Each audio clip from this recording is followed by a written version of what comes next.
నేపాల్లోని మదన్ ఆశ్రిత్ హైవేలో ఘోర ప్రమాదం జరిగింది.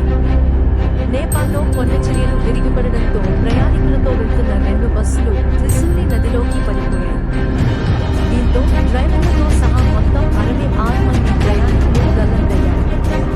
ప్రస్తుతం అక్కడ సెర్చ్ ఆపరేషన్ కొనసాగుతోంది. ఎడతెరపి లేని వర్షం వల్ల గాలింపు చర్యలకు ఆటంకం కలుగుతోందని అధికారులు చెబుతున్నారు. ఈ 2 బస్సులలో ఏర్జిల్ బస్సు గణపతి డీలక్స్ దేశ రాజధాని ఖాట్మండుకి బయలుదేరింది. ఈ నేపథ్యంలో నేటి శుక్రవారం తెల్లవారుజాము ఉదయం 3 గంటల సమయంలో సెంట్రల్ నేపాల్లోని మదనాశ్రిత్ జాతీయ రహదారిపై కొండచర్యలు విరిగిపడ్డాయి. దీంతో అటుగా వెళ్తున్న 2 బస్సులు అదుపు తప్పి త్రిశూలి నదిలో పడిపోయాయి.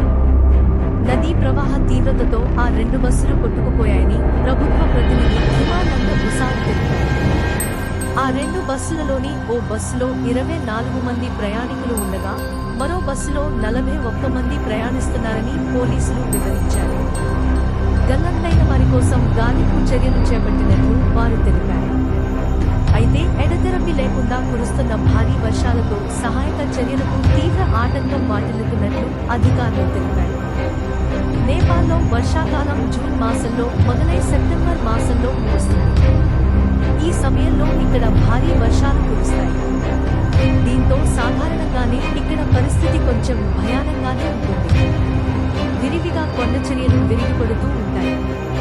అయితే ఈ ఘటనపై ఆ దేశ పీఎం ప్రయాణికులను వెంటనే రక్షించాలని అధికారులను ఆదేశించారు.